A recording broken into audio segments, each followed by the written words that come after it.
Bonjour, bienvenue sur ma chaîne Titi veut faire son électricité. Je remarque que les vidéos thématiques ne vous rebutent pas. Bien au contraire, elles génèrent une pluie de commentaires. D'ailleurs, je vous en remercie. Si vous avez des idées sur de futures vidéos thématiques sur le photovoltaïque, et surtout si j'ai la capacité de vous l'expliquer, ce sera avec plaisir que je réaliserai alors cette vidéo.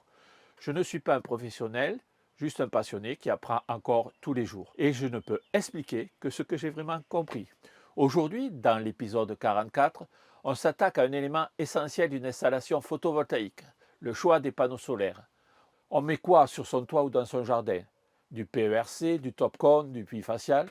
Entre les publicités Internet qui vous vendent du rêve, les commerciaux du photovoltaïque et leurs promesses de production qui feraient rougir la centrale nucléaire de Golfech et les nouvelles technologies qui sortent tous les 6 mois, il est temps de se réveiller pour que le rêve ne se transforme pas en un véritable cauchemar. On va parler de technologie, on va parler de rendement et surtout on va parler du prix.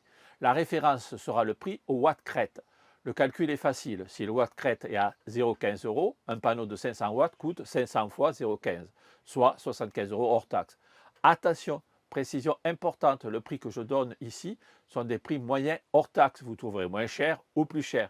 Ces prix ne sont là que pour vous donner une échelle, un moyen de comparer objectivement les coûts entre les différentes technologies. Pour comprendre la performance d'un panneau, il faut revenir à un élément de base qui le constitue, le wafer. Il s'agit d'une fine tranche de silicium, la cellule élémentaire qui convertit la luminosité en électricité.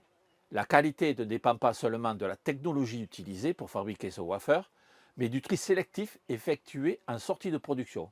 Chaque wafer est testé individuellement pour mesurer sa capacité réelle à convertir les photons en courant. À l'issue de ces tests, ils sont classés par grade. Seuls les grades A, ceux qui présentent une performance irréprochable, sont conservés.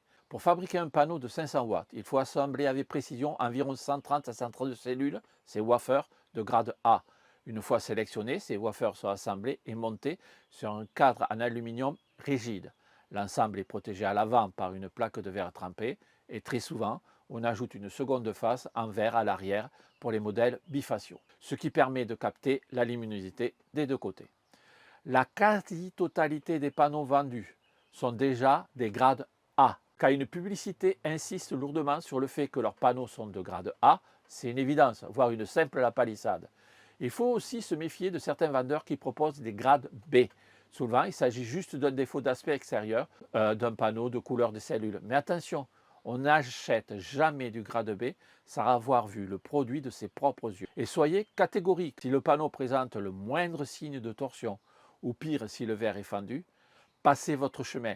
N'achetez jamais un panneau endommagé. La moindre micro-fissure sur le verre devient avec le temps et les variations thermiques une porte ouverte à l'humidité qui détruira vos cellules en quelques mois. À l'époque, il y a 18 ans, quand j'ai fait ma première installation photovoltaïque, il existait des fabricants européens.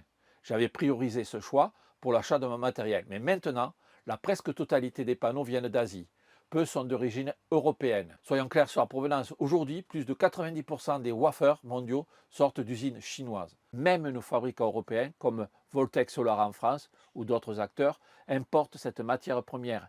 Il ne faut donc qu'assembler des panneaux, même si l'assemblage est primordial pour avoir un bon panneau. Les acteurs européens restants ne sont plus en mesure de rivaliser avec les prix des produits asiatiques. Ils se sont positionnés sur des niches de haute technologie, cellules HT ou TOPCon, à très haut rendement et sur l'assemblage haut de gamme, ou encore sur des produits à faible empreinte carbone, ce qui est essentiel pour répondre aux appels d'offres publics en France et les gagner. Les derniers panneaux français, on les retrouve dans l'Ain avec Dualsun ou Voltec Solar en Alsace. Ces fabricants font partie des rares survivants.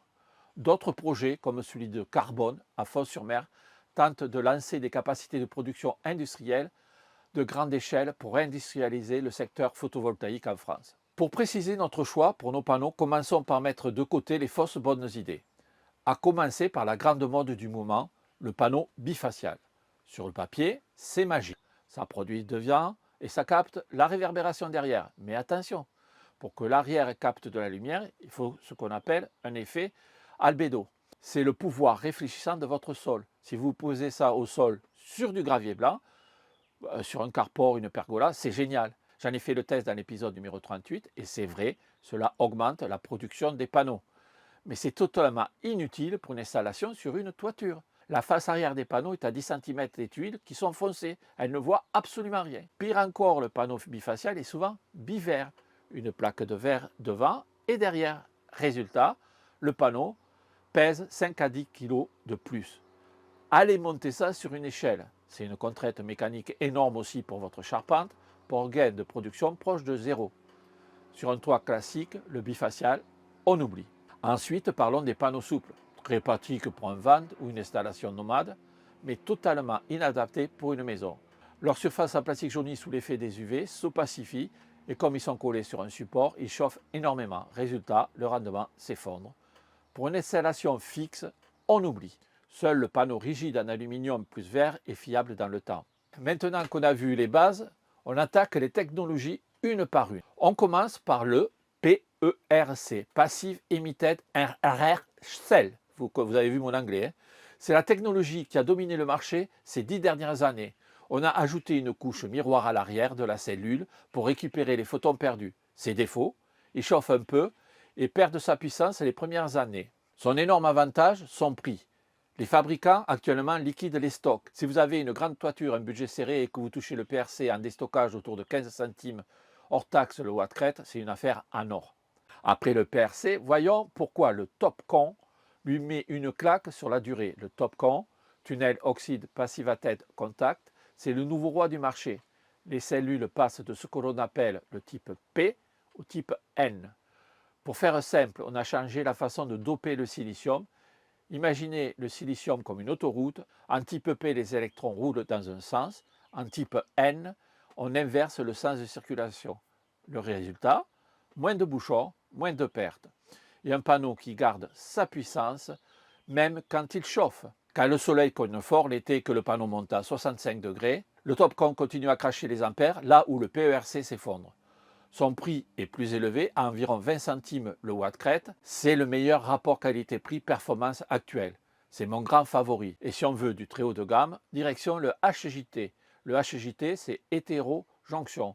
Là, on rentre dans le premium. C'est un sandwich qui mélange du silicium cristallin classique et du silicium amorphe. L'avantage, c'est imbattable sous des chaleurs extrêmes. L'inconvénient, le procédé de fabrication est très lourd. Conséquence, la facture grimpe vite, souvent autour de 25 à 30 centimes le watt-crête. À réserver si vous manquez vraiment de place et que vous cherchez la puissance absolue au mètre carré. Et pour ceux qui veulent le panneau le plus esthétique du marché, direction l'IBC. IBC ou ABC, les contacts par l'arrière, c'est la Rolls-Royce de l'esthétique. Regardez bien vos panneaux habituels, il y a des petites lignes argentées sur le devant pour transporter le courant. Sur l'IBC, il n'y a plus rien. Tous les contacts sont cachés à l'arrière. La face avant est totalement noire. L'absorption de la lumière est totale. Mais cette perfection a un coût massif à la fabrication. On dépasse souvent les 35 centimes le watt-crête. Avant de parler de garantie, il faut éviter l'erreur de débutant. Il faut vérifier que les panneaux correspondent à votre onduleur. Le MPPT a des limites strictes. Premièrement, la tension VOC, le VOC. En série, les volts s'additionnent. Si vous dépassez la limite du MPPT, vous grillez l'onduleur. Et attention au froid, l'hiver fait monter la tension, donc prévoyez une marge de 10 à 15%. Deuxièmement, l'intensité, ISC. Vos panneaux envoient plus d'ampères que ce que le MPPT accepte. Il bride. Vous perdez de la production que vous avez pourtant payée. Conclusion, avant d'acheter, on compare toujours la fiche du panneau avec celle de l'onduleur.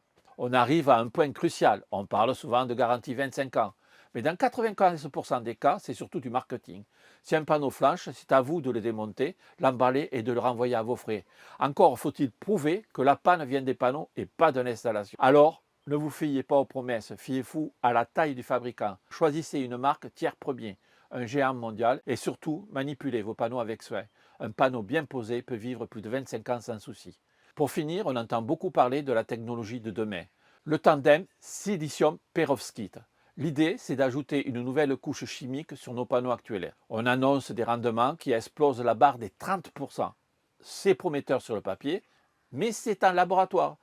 Le perovskite déteste l'humidité et vieillit très mal. Ça mettra encore plusieurs années avant d'être fiable et abordable pour nos installations. Donc, un dernier conseil de bon sens. Ne bloquez pas vos projets, n'attendez pas la prochaine révolution miracle pour agir. Le panneau le plus rentable, c'est celui qui est déjà sur votre toit ou dans votre jardin. et qui efface votre bruit de fond électrique, c'est-à-dire toute la consommation minimale qui tourne en permanence chez vous, la box Internet, le frigo, toutes les veilles, les circulateurs, ce fameux talon qui coûte cher sans qu'on s'en rende compte. Nous voilà enfin arrivés à la fin, encore et toujours trop long, mais difficile pour moi de faire plus court sur un tel sujet. Pour conclure, j'espère que ce tour d'horizon vous aidera à faire les bons choix. Les meilleurs choix sont toujours ceux que vous faites, car ce sont les vôtres. Il n'y a que vous qui sachiez quel but vous voulez atteindre et quels moyens vous êtes prêt à investir. Je vous souhaite une très belle journée et je vous dis à la prochaine. Ciao, ciao, ciao, ciao. Ciao.